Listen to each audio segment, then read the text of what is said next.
Sometimes what they need to do is call you up, tell you how miserable they are, tell you how unhappy they are, hang up the phone, and then go on their merry way. And if you can provide that resource, if you can be that sort of emotional dumping ground because they know that your love and support is assured in their lives, that's great.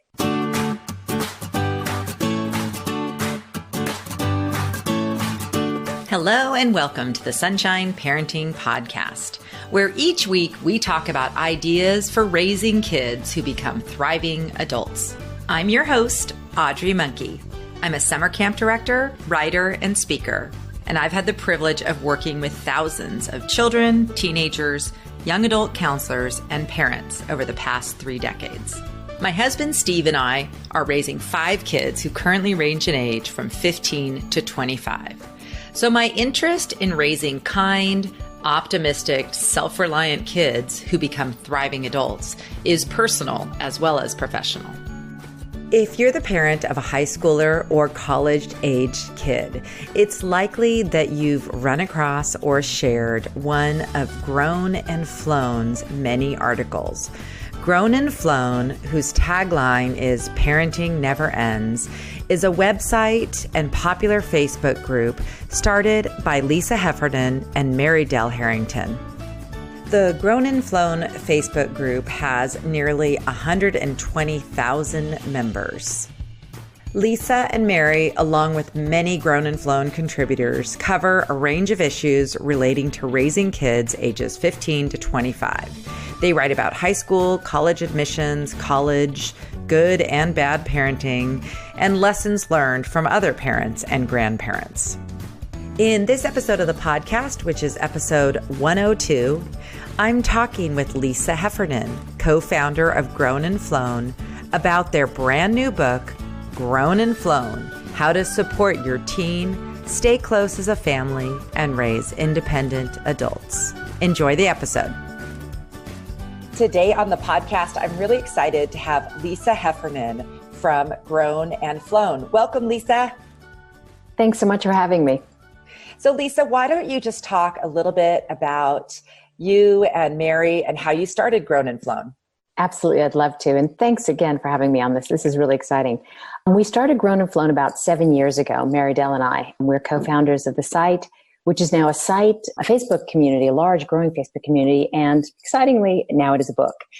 We started it because at the time we had our kids in high school and college. Our youngest were in 10th grade. Our older kids were freshmen and her son was a sophomore in college. And we were just feeling a bit lost, as a lot of parents of teens do. You get to this point where your experts are all leaving you. You don't go into your pediatrician with your 17-year-old son. You don't talk to their teachers or their coaches or their advisors. That's their responsibility to do that. So the experts are leaving your life, and the community that you had is also dissipating. You don't drop your kids off at playdates in other kids' houses because they drive. You don't meet with other parents in the same way as you used to. So we felt, here you are at the moment where some of the most important, most consequential decisions around parenting are occurring, and some of the biggest questions you'll face as a parent are occurring, and you've lost your community and your experts. And so we hope to try and recreate some of that. Well, you certainly have. I mean, I have been a fan of Grown and Flown now for many years, and you have a lot of really great resources for parents in this stage. And you're right, there was kind of a lack in the parenting sphere of information about this really important stage. And I know from my observations or experience, sometimes people just sort of give up. They don't know what to do, so they sort of just let everything go and aren't really sure, or they think, oh, well, they're old enough, but they of course still really need us, don't they? They absolutely need us. They're making some of the decisions that will set the course of their lives in many ways. They're learning how to be independent. They're making big consequential decisions around driving and drinking and drugs. And it's important that we're there. And all the research shows that our influence is still enormous in their lives. We can be a positive influence for some of this risky behavior that teens often engage and gravitate towards. So in some ways, we've become even more important. You know, anybody can change your kid's diaper, but you need to be the person sitting around having that difficult conversation about deciding whether to go to college or not, deciding which college to go to, deciding about, driving behaviors or drinking behaviors. That's where a parent really needs to play a big, big role. So what have you mentioned some of the topics in the Facebook group and in all your different resources and articles you share, what have been the topics that seem to come up the most or are the biggest worries of parents of this age group?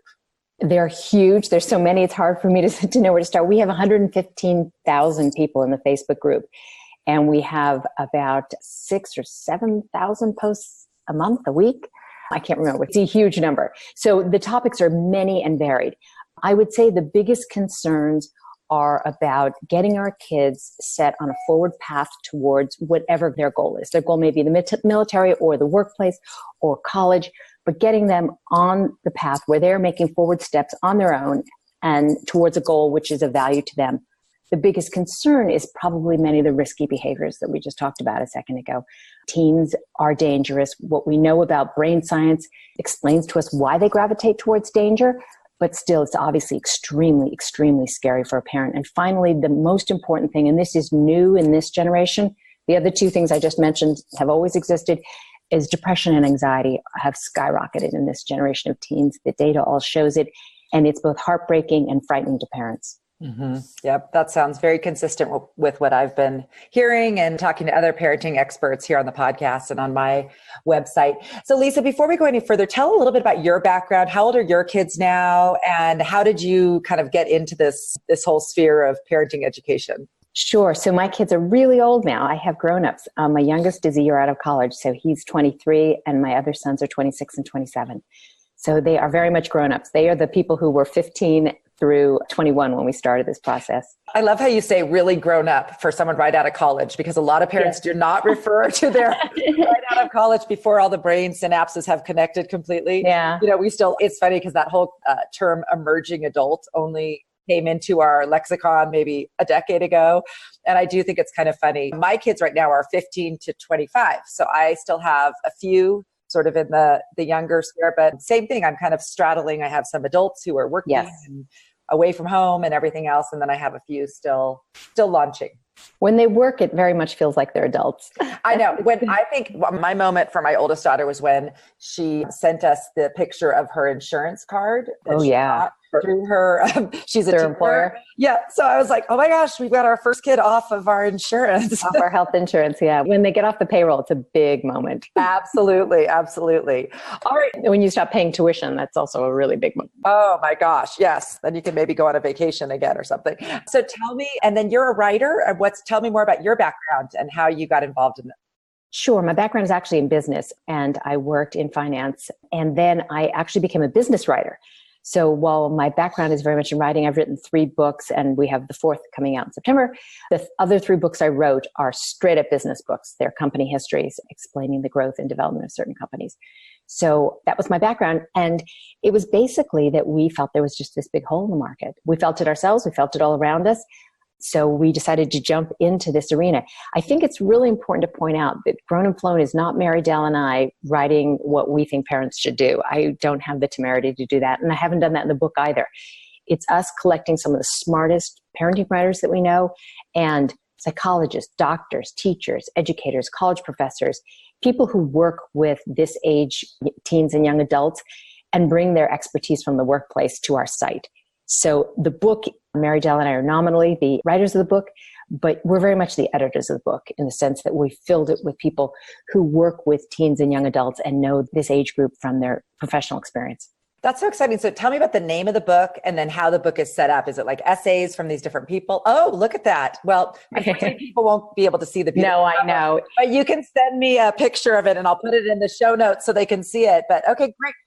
I will. This is actually what they call an advanced reading copy. So this isn't the real book. The real book doesn't go on sale till September 3rd. So it's called Grown and Flown, How to Support Your Teen, Stay Close as a Family, and Raise Independent Adults. And it's full of expert advice from, as I said, teachers, psychologists, doctors, the people that you would really want to hear from about parenting your teens. But it's focused on the fact that we really want to stay close to our kids. That relationship that we have around the dinner table for so many years and in our homes is a relationship we want to maintain. It's one of the most important things in our lives. It is one of the most important things in our kids' lives. There have been a lot of surveys and data done about what young adults want in their relationship with their parents, and it is very different than what we wanted with our parents. They want to continue to confide in us. They want to continue and talk to us about their careers and their aspirations and their romantic lives and their friendships and their money. So this is a book that kind of, we hope, helps parents figure out, how am I going to have this close, tight, emotionally bonded relationship with this young adult where I still advise them when they need that advice, but they become very much their own independent adult. I feel like we're navigating a terrain that people haven't navigated before. Our parents kind of sent us off. Like when we were done, we were just done, and off you go. You know, you go to college or you go to work, and they talk to you every week, and life was great. That is not the model of the relationship today's teens and young adults see with their parents.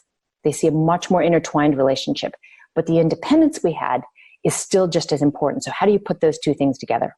Well, so what are some of the best tips that you and Mary, or you've curated from other people about making that transition? Because, so I work in summer camp. So we work with kids who are often for the very first time being away from their parents when they're younger. And part of what we found in some of the research about these early independent experiences is it sort of starts getting both the kids and the parents ready for a time when they're not so, always together or always digitally connected. So what are some of the tips or strategies that have risen to the top for you on helping parents not be too enmeshed and, not let their child go, but at the same time staying connected? Are there a few things that have risen to the top for you? Yeah, a lot of them around that off to college period. So this is where a lot of the finding our feet as parents of young adults or as teenagers begins. So we've got a long piece in the book where we gather a lot of expert opinions on determining whether your kid is ready for college. I think what we find is that a lot of kids go to college just because it's time to go to college. You finished high school. That's not necessarily means your kid is ready. So we asked people who work at universities, we asked psychologists, we asked people who work as college counselors, what are the characteristics you see among kids that shows that they're ready for college? Some of it has to do with their ability to take responsibility for their own actions, good or bad. Some of them has to do with their ability to handle stress. So when your 11th or 12th grader feels stressed, what do? When they feel overwhelmed and stressed, because they will feel overwhelmed and stressed at some points in college. Do they drink? Do they blame other people? Do they lash out? Or do they go for a run? Do they bake? Do they listen to music? Do they play a video game? Do they have the coping mechanisms already in place as a 17 or 18-year-old, which shows that a 19 and 20-year-old, they will be able to handle what for many kids becomes a very stressful situation in those first years of college. So we go through and we really sort of have lists of things and where the expert advice comes from. We hope this is very useful for parents.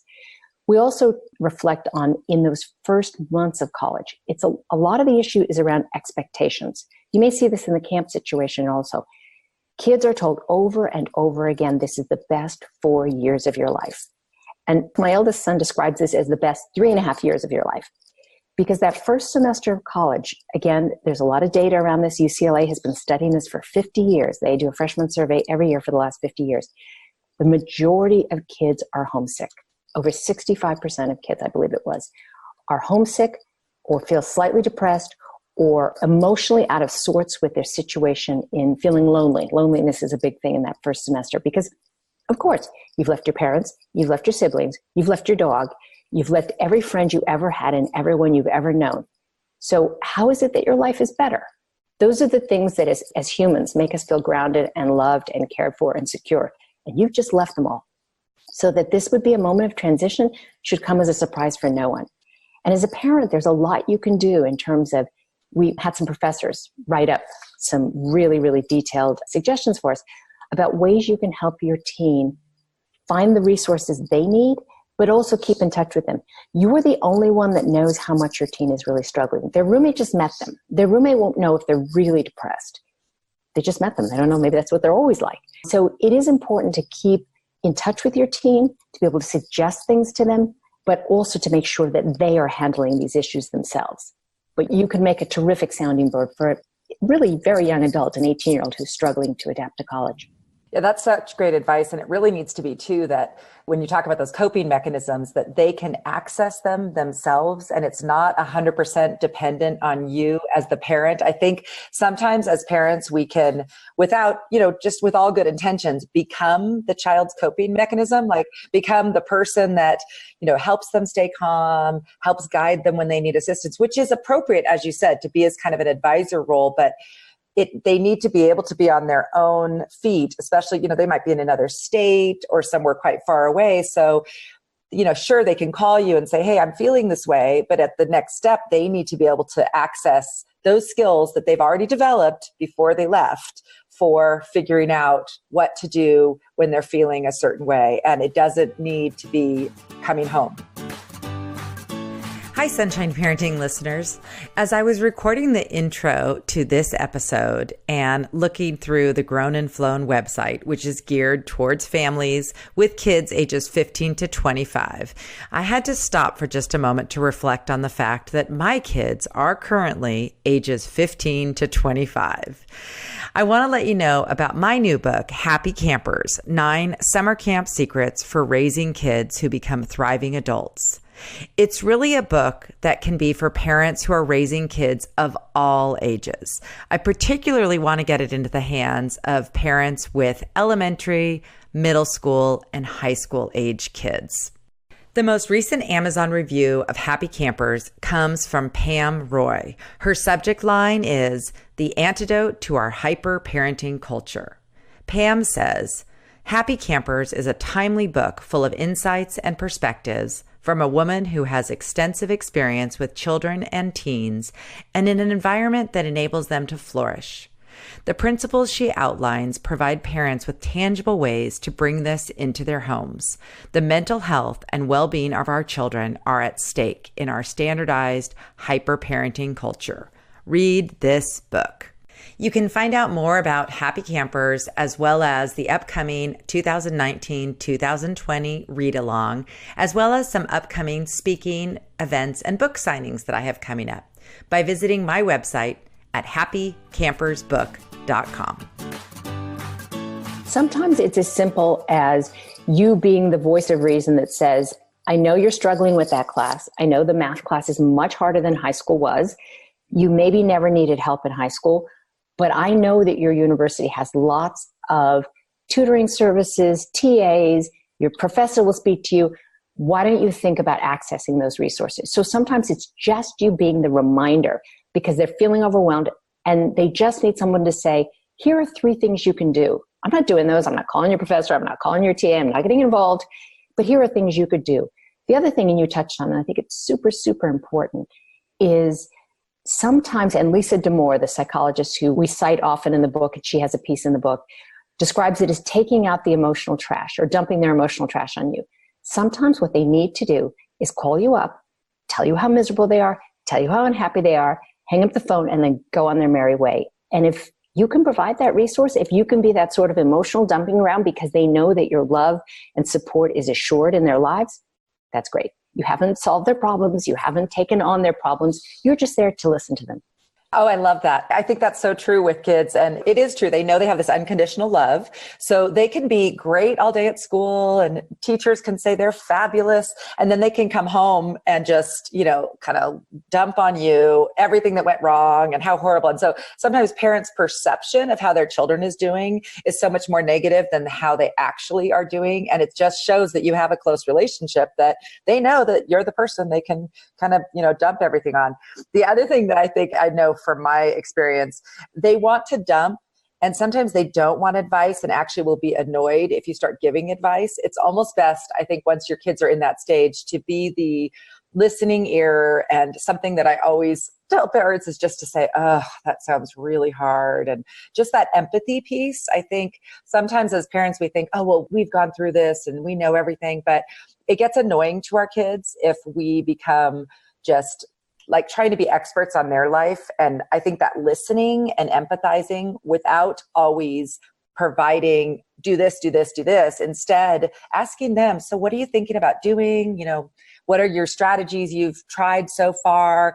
And this is the same thing we do in our conversations with campers when they're homesick, is we just say, wow, you do seem really sad.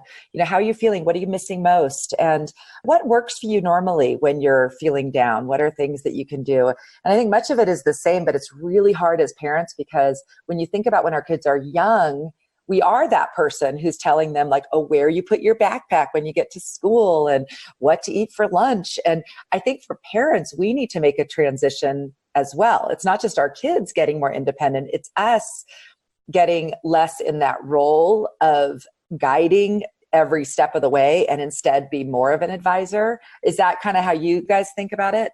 It's absolutely how we think about it. We also feel that often the kids don't need a solution. They're not even looking for a solution. They are truly looking for an ear. And that is one of the wonderful things a parent can provide. And in fact, as you say, the solution can cause a backlash. They also, I think, sometimes need to be reminded that they need to ignore what they're seeing on Instagram. Everybody feels this way. And I remember one of my sons would call me and say, there's nothing to do. I'm bored. This is the very beginning of freshman year. I don't like it here. Everyone else is having a better, time at their college.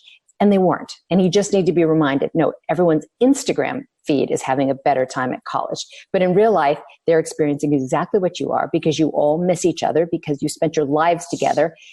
And how sad would it be? I mean, this is something I used to remind my sons of. If you didn't miss us and you didn't miss your dog and you didn't miss your brothers and you didn't miss friends or something about your home, like that would be pretty sad in its own way. Like we were everything to you for 18 years. So the fact that you miss us is just a normal, healthy response to the fact that, we have these wonderful relationships among our families and it's what we hope for. Yes, absolutely. Yeah, well, I think normalizing things, it always helps everyone feel better regardless of the issue. And that's so true. I think once the kids start talking to each other as well and confiding in each other about how they're feeling, it's so much better because if you're walking around thinking you're the only one who's not loving the first month of college, which like you said, most people don't. And, once you've experienced it, the older kids are really great at giving counsel to the younger college students and letting them know, like the RAs who are in the dorms and that kind of thing. They can be a really great resource for kids because they too went through that and can really just let them know, hey, lots of us feel this way. It's really normal. Don't worry. Yeah, everyone's posting the picture at the football game and, oh, look at me having so much fun. But yeah, people are lonely. They haven't made those social connections yet. It's hard. So that's great that you're shedding light on that.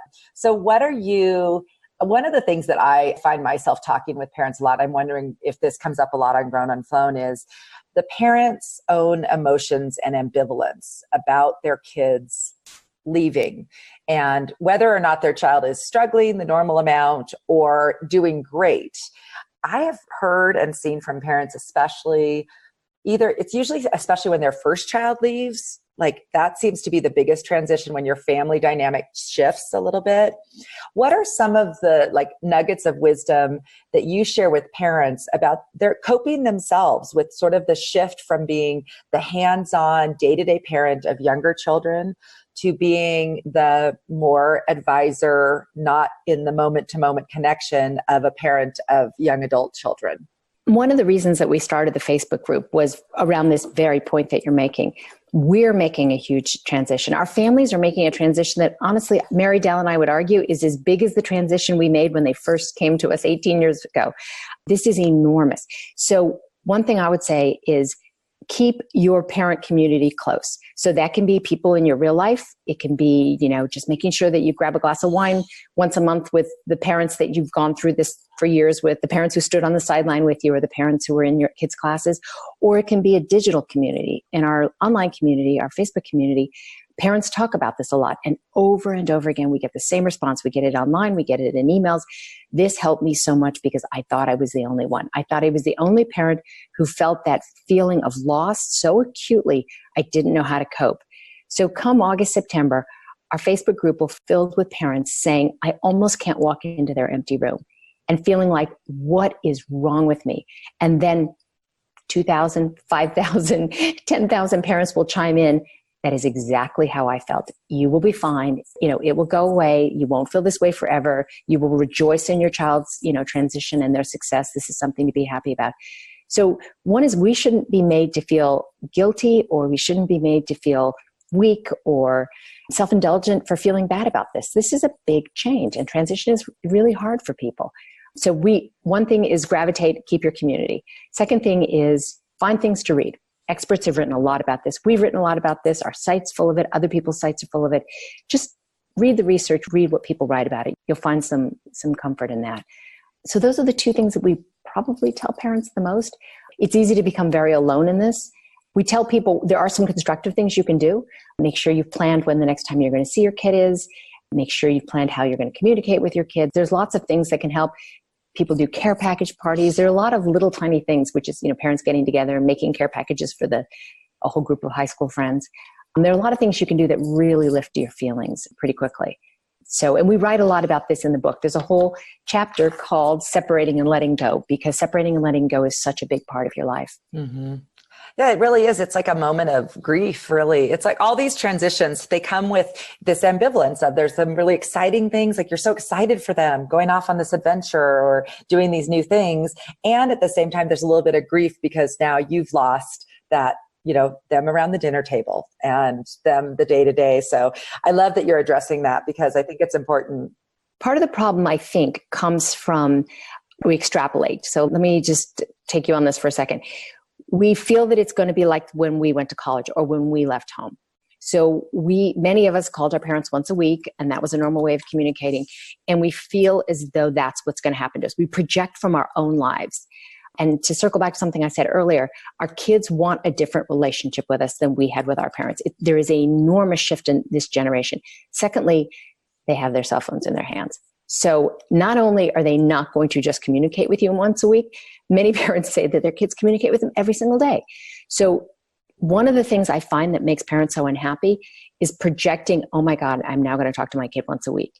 And then the reality is far less difficult than that because they send a little note or they send a little text or there's a Facebook message or whatever form of communication. Many families have or develop text groups or group me's or any of the various ways that we communicate in groups. And so the conversation that we've had at the dinner table just leaves the dinner table and goes online. And that family conversation, whether it's between siblings or between parents and all the kids in your family, that conversation continues. I love family group texts. That's been really fun for us. And ours is like, sometimes nobody posts anything for a week or something. And then somebody will post a funny picture or, oh, I ran into this person. And then we'll start a little chat. But that is a really fun way to kind of keep the little family connection of the whole group and the siblings and everything too. It's an easy way to talk about the trivial in a sense. But that trivial, when you add it all up together, is sort of the richness of our family lives. So when your kids walked in high school, they would complain about dinner or say, oh my God, that's my favorite thing. I'm so glad you're making it. Or they would just tell you the little nothings that happen in their day that make up their life. You can do that digitally. Whereas in phone calls, we didn't do it so much. You don't call someone up and recall every little thing that happened. Your kid may snap a picture of, oh my God, Mom, you used to make this for me all the time. I love it. Here's a picture. And then they carry on with their day. So it allows us to keep that kind of in touch with the granular aspects of our lives. So, I mean, I do agree. Like when I was in college, I don't even know how often I talked to my parents, but it was quite rare. I mean, maybe once a week, maybe every couple of weeks. I don't exactly remember, but it was just so much harder then. We had to like find a phone and, whatever. But I don't know if your listeners and readers find this, but I've noticed my kids are all different in how often they want to. And I've just sort of let them take the lead. I tend to like, if there's some kind of information or, like whatever, they got a jury duty notice, I'll send it to them or send them a text like, hey, you got this. But I have always sort of felt that it's like, let them initiate a lot of the time because they're kind of busy and at classes and I know what their schedule is. And I noticed that my kids, first of all, they both varied in their frequency and it would change depending on what time of year it was, how they were doing, if they needed more support or less support. So I wonder with what you found, I would hope that parents don't get upset if their child is a once a week communicator, because in a way, that's this separation and that child might just really feel the need to kind of do their own thing and connect in, back to the nest once in a while, but not do the, daily texts and moment to moment stuff. Are you finding that some people see that variation in their kids? Yes, very much so in families. We have a wonderful writer, Deborah Colbeck, that wrote a piece in the book about her son and her daughter. Her son was very much the maybe once a week. Her daughter was very much the many times a day. And she said it was absolutely fine. She talks about how They needed different things, and she responded to it. The only caveat is the one I suggested at the beginning, which is sometimes at the beginning of college, kids are shutting down a little because they're feeling a little scared and lost. And then you may need to reach out a little more. They may not be reaching out because they don't want to disappoint you.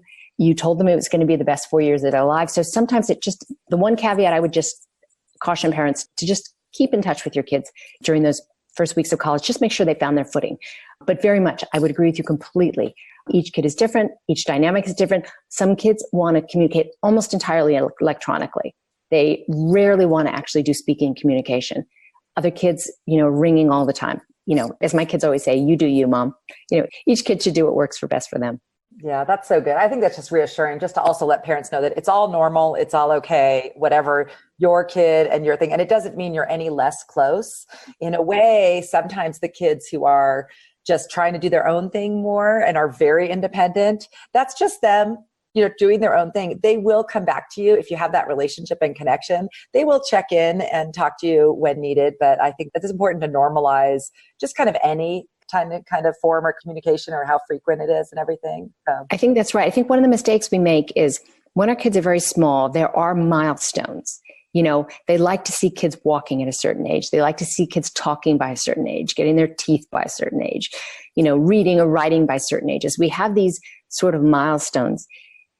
These milestones are not very relevant to older teens and young adults. Some kids are able to separate very much as independent beings at 17.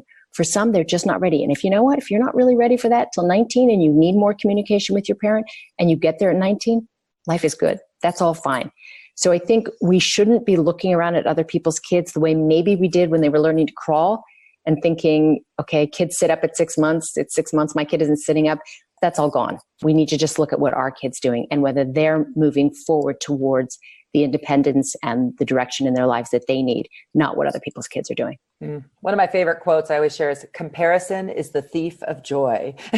Very much so. Whether for ourselves or when we're looking at other people's kids, everyone's on their own path. And some of the people who end up being the most successful follow a very different path than the prescribed one and find a lot of happiness not going through the academic, rigorous academic thing and the college, path and everything. So I love that it sounds like, I know you also cover that college is not necessarily the right path for every kid, and nor is college right after high school necessarily the right path. And I think that's really important that message starts getting around, because I feel like it's gotten so myopic that there's just this one way to become a thriving adult. And that is not true at all. As we all know, if you look at adults around you, we didn't all follow the same path.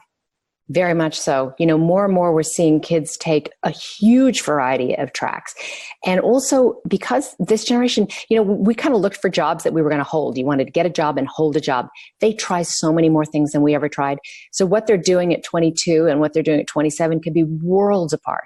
We really can't extrapolate in the same way we could have maybe with a generation ago. Definitely. Well, I am so looking forward to your book. I can't wait to read it. Who are you recommending? Like, what age group do you want people to start reading it when their kids are in early high school? Or what parent are you looking at as your main audience for this book? I think this book is relevant to anyone whose kids are sort of 15 to 22. If you have a 9th or 10th grader, it's incredibly useful to look ahead a little. Not that you should force your kid ahead, but just that you're thinking ahead. The book has so much useful information for parents in 11th grade, 12th grade, freshman year in college, sophomore year in college. By the time your kids are 21, 22, you might have outgrown the book, but very much for that 15 to 21-year-old kid. Okay, terrific. Well, I know a lot of my listeners have their kids have grown up along with me. So I know that a lot of my listeners do have high school and college age kids. So I think they'll be really interested in your book. So I will be putting links in the show notes to some of the things we discussed. And could I tell you one other thing we're trying to do? Yeah, go ahead. We want to go to book clubs in 50 states. So some either in real life, Mary Dell and I are both happy to travel, or electronically, like I'm doing right now with you, where we can see each other and speak to each other. So if book groups are wanting to talk about this book, we would be honored to be able to come to their book group and sit through their discussion and answer questions and bring up topics and just be in your living room. If anybody is in a book group and wants to do the book, they should reach out to us at Grown and Flown. Oh my gosh, that sounds like so much fun. So you're going to try to get to all 50 states Yes. in book clubs who are reading this book together. That would be we are. a great idea. What a great thing and it comes out in September. So parents could get together with other parents whose kids are leaving the nest and get this book and read it together, and then have you come and either in real life or online. How fun. That's such a great idea. I love that. That's terrific.